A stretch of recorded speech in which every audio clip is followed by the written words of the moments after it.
자, 샤우팅할 말씀은 13절입니다. 이제 내게 지운 이렇게 돼 있죠. 자, 나훔서 1장 13절 말씀 우리 힘차게 샤우팅합니다. 시작.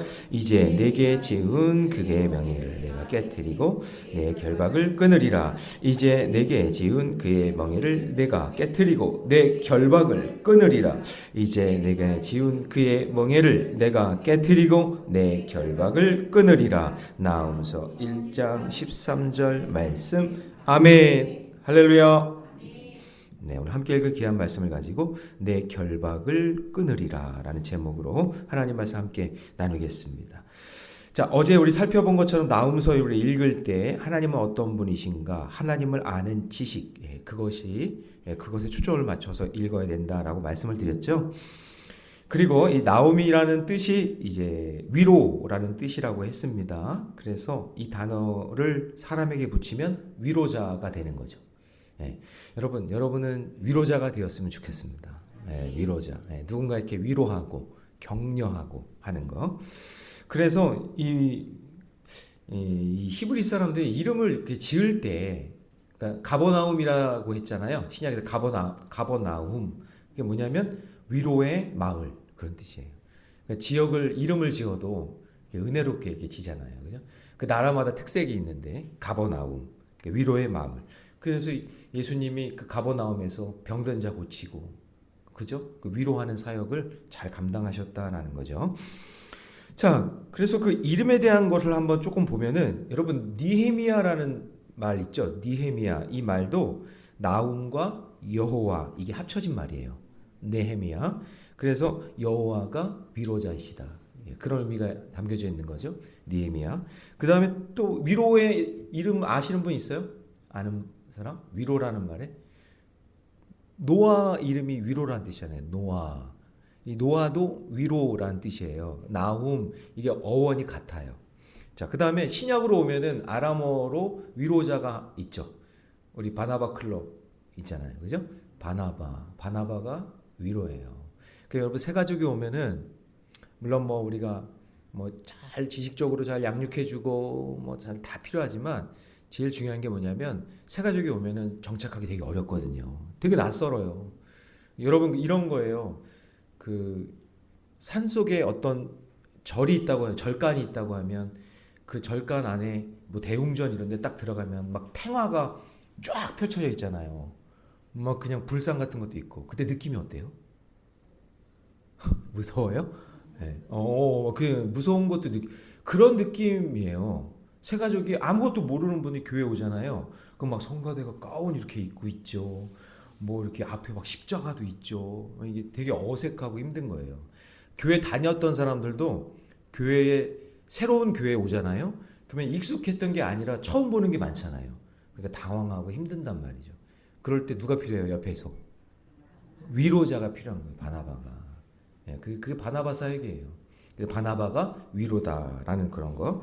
그래서 이런 사람들의 공통점이 뭐냐면 하나님의 마음을 가진 사람이에요. 그래서 저 사람이 어떤가, 어떤 마음일까, 하나님은 어떤 마음일까 이런 마음을 알고 있는 사람이죠. 그래서 잘 들어주고 그리고 잘 경청해주고 그래서 하나님의 음성을 듣는 사람이라 성령의 감동함으로 늘 위로해주는 그런 역할을 감당합니다. 우리 새벽의 용사들이 그런 위로자가 되시기를 주님의 이름으로 축복합니다. 그래요. 자, 그래서 하나님이 어떤 분이신가 오늘 본문 말씀에서도 이제 나훔서에서 계속해서 이야기하는데 그 첫 번째는 뭐냐면요. 저를 한번 따라해 보죠. 하나님은 속지 않으신다. 시작. 하나님은 속지 않으신다. 예. 자, 우리 9절 말씀 같이 있습니다. 시작. 너희는 여호와께 대하여 무엇을 꾀하느냐? 그가 온전히 멸하시리니 재난이 다시 일어나지 아니하리라. 지금 여기 너희는 누구냐면 아수르 니느웨를 이야기하는 겁니다. 니느웨 너희들 여호와께 대하여 무엇을 꾀하느냐? 하나님은 속지 않는다. 예, 그 얘기죠. 그러니까 무슨 어떤 계획으로 꾀할지라도 하나님은 우리의 마음을 다 알고 계세요.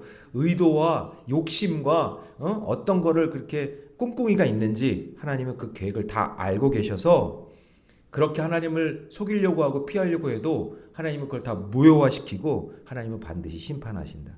그래서 여러분 그 예를 들면 바벨탑 같은 경우 역사상 가장 체계적이고 그냥 단합된 마음으로 막 엄청난 그냥 고층 건물을 막 지으려고 하잖아요. 근데 목적도 여러분 기술도 뭐 여러 가지 것들을 다 그렇게 완벽하게 하려고 해도 하나가 빠져 있어요. 그게 뭐냐면 하나님의 마음을 모르는 거죠. 하나님 속이려고. 뭐 겉으로는 뭐라 그래요? 아, 우리 흩어지지 말자. 우리가 남이가 막 그러면서 막 짓기 시작하잖아요. 그러면서 이때 당시 바로 그 전에 뭐가 있었죠? 무슨 심판이 있었죠? 홍수 심판. 노아 홍수 심판이 있었잖아요. 그러니까 자꾸 높은 걸 짓는 이유는 뭐예요? 홍수 심판을 면하자. 우리 또 막 하나님이 물 쏟아 부으면 우리 다 또 막 죽을 테니까 이번에 우리가 높은 건물을 져서 우리 그냥 심판을 한번 면해보자. 그러면서 막 의기투합하면서 그 지었단 말이에요. 근데 그 속내는 뭐예요? 하나님처럼 되고 싶은 거죠. 하나님 속이려고. 그러니까 하나님 다 아신다니까요. 어떤 의도로 뭔가를 하려고 막 하는데 그게 겉으로는 겉으로는 좋은 것 같지만 그 속에 어떤 게 있는지 꿍꿍이가 있는지 하나님은 다 알고 계십니다. 절단해 봅시다. 들통났다. 네, 날마다 들통나는 거예요. 그래서 우리가 말씀을 묵상하면서 큐티할 때 뭐예요? 우리는 큐티한다고 얘기하지만 또 하나님 말씀을 통해 내가 들통나는 거예요. 오늘도 여러분 들통난 거죠? 네, 들통난 거죠? 그러니까 속이려고 하지 말고 정직하고 바르게 믿음의 길 걸어가시기 바랍니다. 그래서 속이면 그렇게 다 폐허가 돼요. 그냥 다 허물어 버리신단 말이죠. 그래서 니느웨가 하나님의 심판을 당할 수밖에 없는 이유는 하나님을 속이려고 했던 그 사악한 마음 때문이에요. 그러니까 하나님이 어떻게 하신대요? 니느웨에 대해서. 자, 10절. 자, 같이 읽습니다. 시작. 가시덤불같이 엉클어졌고 술을 마신 것 같이 취한 그들은 마른 지푸라기 같이 모두 탈 것이거늘. 보세요.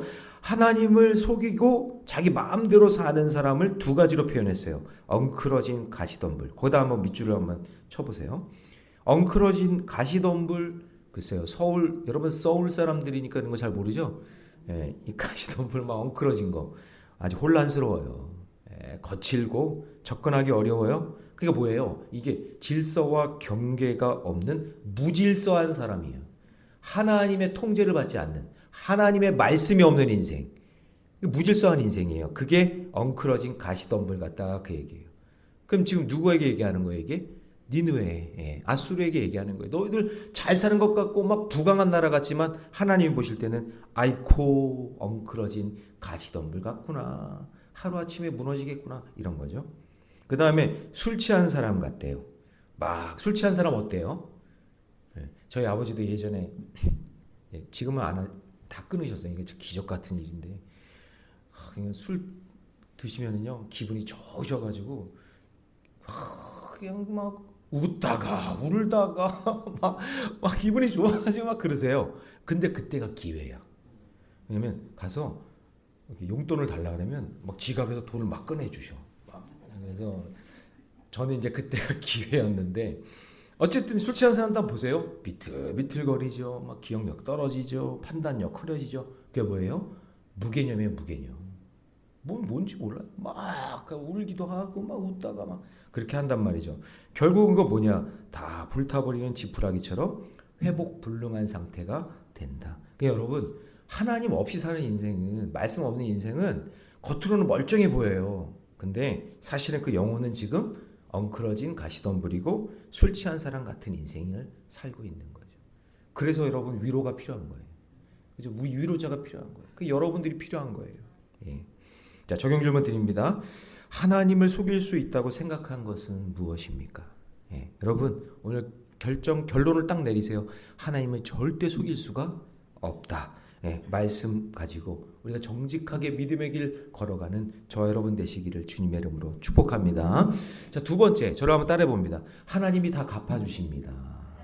갚아주십니다. 자, 12절 말씀 같이 있습니다. 시작. 여호와께서 이같이 말씀하시기를 그들이 비록 강하고 많을지라도 반드시 멸절을 당하리니 그가 없어지리라. 내가 전에는 너를 괴롭혔으나 다시는 너를 괴롭히지 아니할 것이니. 자, 여기다 밑줄을 쳐야 돼요. 내가 전에는 너를 괴롭혔으나 다시는 너를 괴롭히지 아니할 것이라.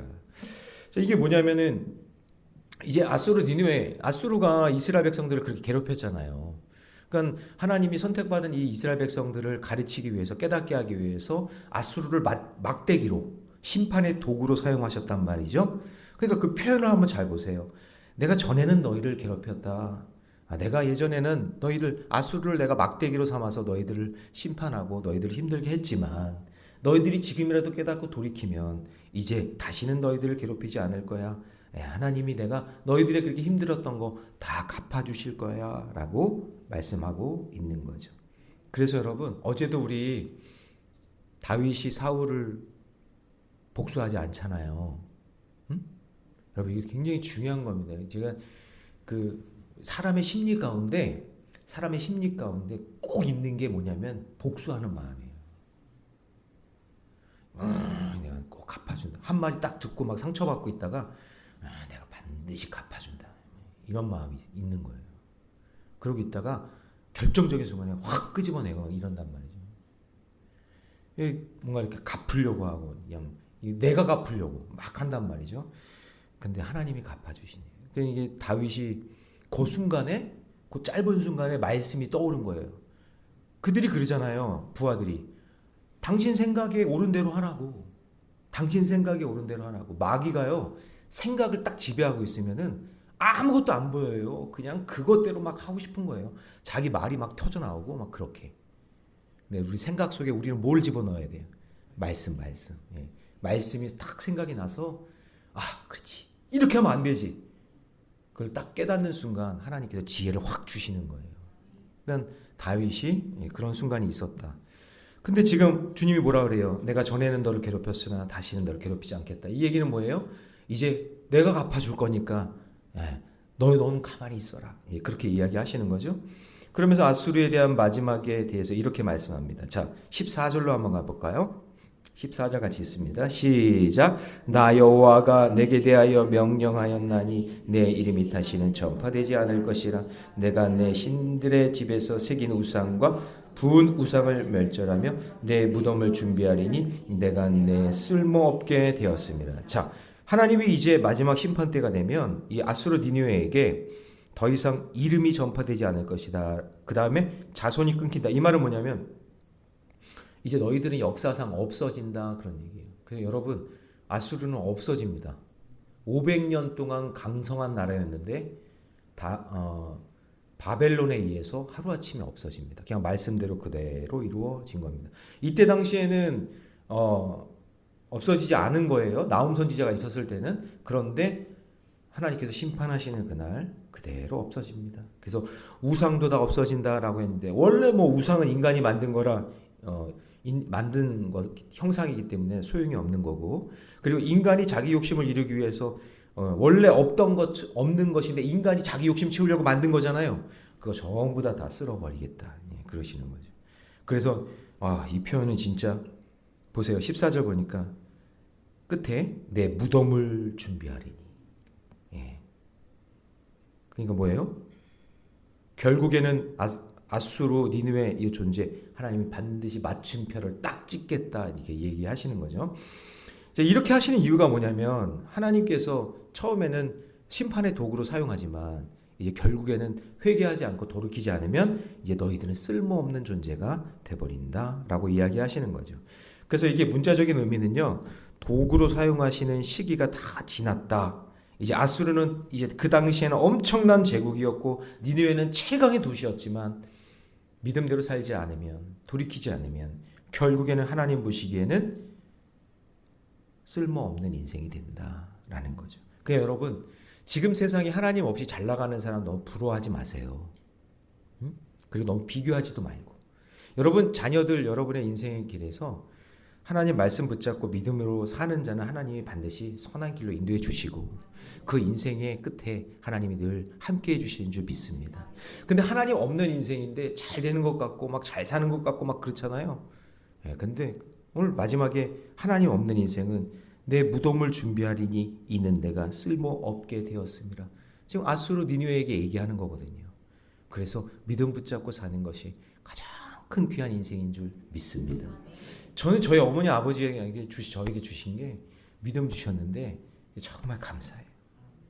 정말 눈물 나도록 감사해요. 여러분 자녀들에게 믿음을 주셔야 돼요. 믿음을 주셔야 돼요.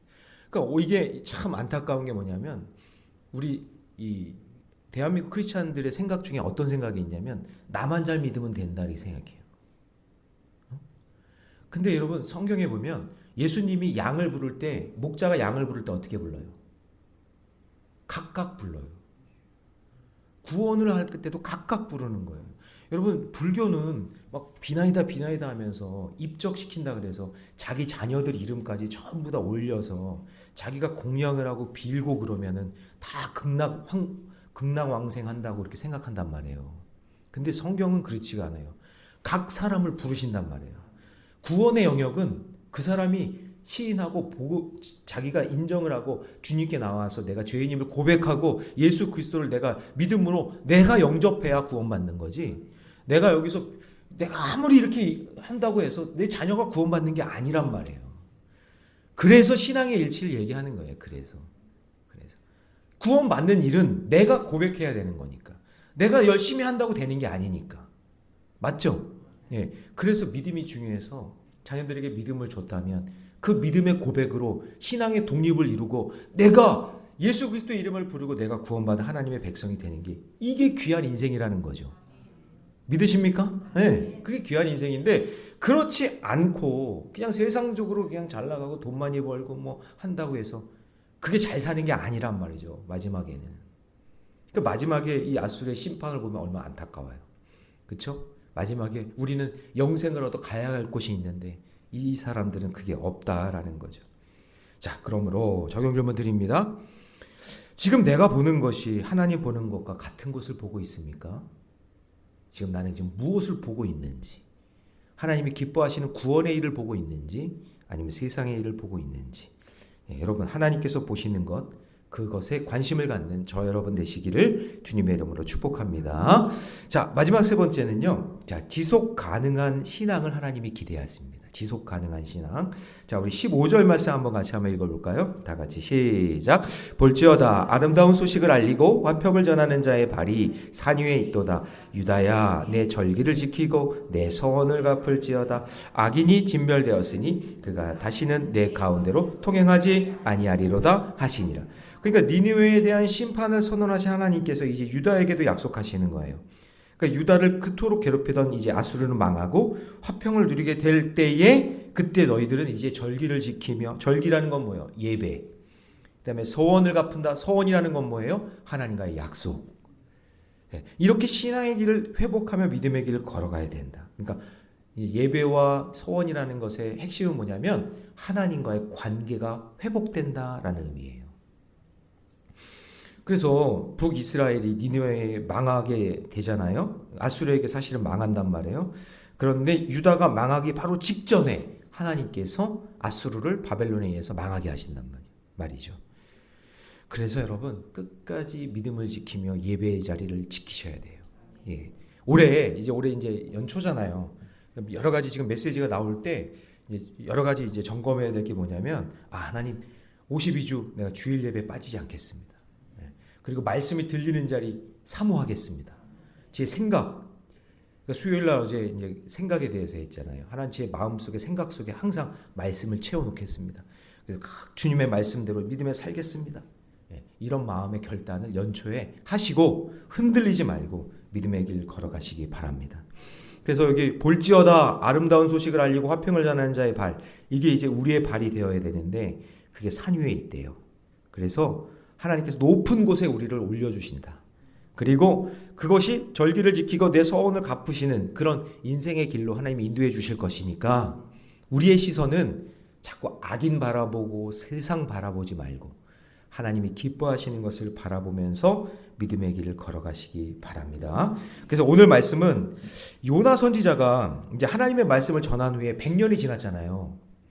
이 요나와 나홈의 차이가 100년이라 그랬죠.